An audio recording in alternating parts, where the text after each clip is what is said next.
আসসালামু আলাইকুম ওয়া রাহমাতুল্লাহি ওয়া বারাকাতুহু। সুপ্রিয় দর্শক শ্রোতা ভাই বোন, আমরা এসেছি ফেনীর দাগনভূঞার দুর্গম একটা জায়গায়। মেইন রোড থেকে প্রায় 1.5-2 ঘন্টা আমরা ট্রাক্টরে করে চড়ে খুব ধীরে ধীরে এসেছি এখানে।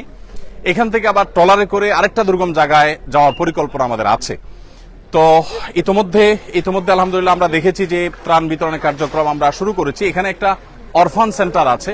এই অরফান সেন্টারে যারা আশ্রয় নিয়েছেন তাদের মাঝে আমরা ত্রাণ বিতরণ করছি। ওইদিকে পানি বেশি হওয়ার কারণে আমরা যেতে পারছি না। ওনারা কষ্ট করে এসেছেন এবং এখানে আমরা ধর্ম বর্ণ নির্বিশেষে প্রত্যেকটা মানুষকে ত্রাণ দিচ্ছি। এখানে যে জিনিসগুলো আছে এর মধ্যে চাল আছে, ডাল আছে, তেল আছে, সয়াবিন তেল আছে এবং লবণ এবং চিনি আছে। আর এর বাইরে আরেকটা প্যাকেটে বিস্কিট, মুড়ি এবং পানি এবং অন্যান্য শুকনা খাবার আছে। তো আমরা তাদের মাঝে এই জিনিসগুলো বিতরণ করছি। ইনশাআল্লাহ বিদিনিল্লাহ এগুলো শেষ করে আল্লাহ যদি তৌফিক দান করেন আমরা চলে যাব মহিপাল থেকে ইনশাআল্লাহ ফেনীর আরেকটা এলাকাতে আমরা আজকে বিতরণ করব। গতকাল এবং আজ আমাদের যে সমস্ত ত্রাণবাহী গাড়ি এসেছে সেই ত্রাণবাহী গাড়িগুলোর মধ্যে থেকে এখানে এসেছে 2টি গাড়ি, ফেনীতে গিয়েছে 2টি গাড়ি, কুমিল্লা গিয়েছে 3টি গাড়ি, আর লক্ষ্মীপুরে গিয়েছে 1টি গাড়ি। এখানে একটা গাড়ি এসেছে দুঃখিত, এখানে একটা গাড়ি, নোয়াখালীতে লক্ষ্মীপুরে একটা গাড়ি, ফেনীতে 3টা গাড়ি এবং কুমিল্লাতে 3টা গাড়ি। এই গাড়িগুলো আমাদের গত রাতে এসেছে, সবগুলো লরি ভর্তি মাল। আর আল্লাহ যদি তৌফিক দান করেন ইনশাআল্লাহ একইভাবে আগামীকালও আমাদের ত্রাণবাহী গাড়িগুলো ঢাকা থেকে ছেড়ে আসবে এবং বিভিন্ন দুর্গম এলাকাতে সেগুলো চলে যাবে। কুমিল্লার আজকে ব্রাহ্মণপাড়াতে আমাদের বিতরণ কার্যক্রম চলছে। আর লক্ষ্মীপুরের টুমচর মাদ্রাসাকে কেন্দ্র বানিয়ে লক্ষ্মীপুরের কমলনগর, রামগতি যে সমস্ত এলাকাগুলো প্লাবিত হয়েছে টুমচর মাদ্রাসা থেকে সে সমস্ত আলহামদুলিল্লাহ আমরা দেখতে পাচ্ছি বিভিন্ন বয়সের মানুষ আছেন, মহিলারা যারা আছেন তাদেরকে আমরা কষ্ট করে এদিকে আনি নাই, কারণ ওদিকে অনেক পানি, আমরা নিজেরাও যেতে পারিনি। ওনারা দূরে আছেন এবং ওনাদের কাছে দুঃখিত মাল আমরা ইনশাআল্লাহ পৌঁছে দিব। আল্লাহ যদি বাঁচান আমাদের এই যে কার্যক্রম চলছে, যেটা 20,000 পরিবারের মধ্যে শুকনা খাবার, এরপর চাল ডাল এগুলো 40,000 ছিল, এখন আমাদের টার্গেট হলো 50,000 পরিবারের কাছে পৌঁছানো। এরপরে আল্লাহ যদি তৌফিক দান করেন আমরা ইনশাআল্লাহ আরো 50,000 পরিবারকে ভাই মাশাআল্লাহ দেন দিতে থাকেন ভাই। সতর ঢাকা ফরজ, এই জন্য লুঙ্গি একটু নিচে নামাবো। ওয়ালাইকুম আসসালাম। মাশাআল্লাহ আপনারা সবাই দোয়া করবেন আমাদের সবার জন্য। আল্লাহ যেন আমাদের সবার কষ্ট দূর করে দেয়, আমরা সবাই যেন দোয়া করবো ইনশাআল্লাহ।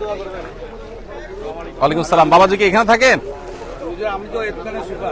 ওইখানে। ও মাশাআল্লাহ আল্লাহ কবুল করুক।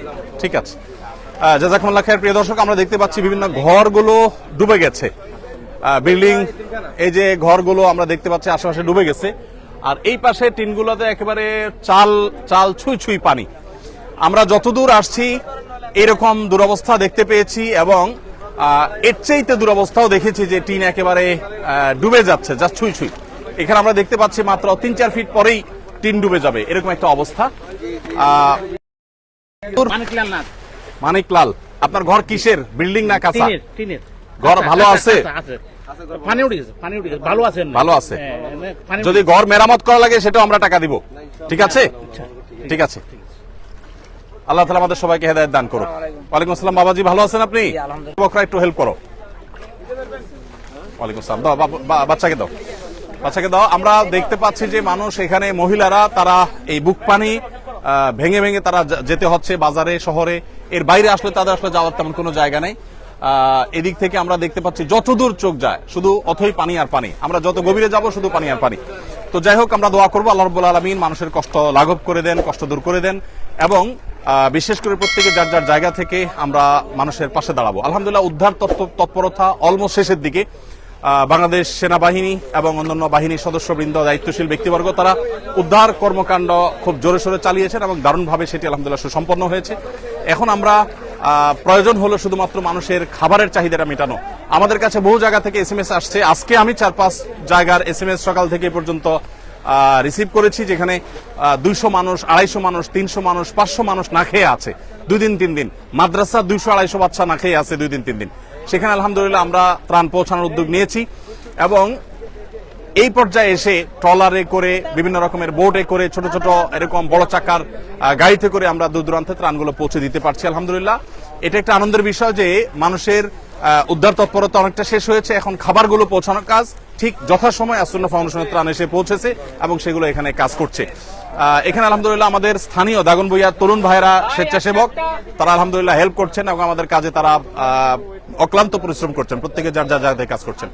তো আল্লাহ তাআলা আমাদের সবাইকে কল্যাণমূলক কাজে এক অন্যের সহযোগী হওয়ার তৌফিক দান করুন, সবার কষ্ট লাঘব করে দিন। আমরা সবার জন্য দোয়া করব, প্রত্যেকের জায়গা থেকে কাজ করব। আল্লাহ তাআলা আমাদের সবাইকে তৌফিক দান করুক। আমরা শেষ করছি ইনশাআল্লাহ বিদিনিল্লাহ। ফেনীতে অন্য কোনো স্পটে যদি নেটওয়ার্ক থাকে আবার দেখা হবে, কথা হবে। আর প্রত্যেকে যার যার জায়গা থেকে অভাবী এবং দুস্থ মানুষের পাশে আমরা দাঁড়ানোর চেষ্টা করব ইনশাআল্লাহ বিদিনিল্লাহ। ওনার নাম কি?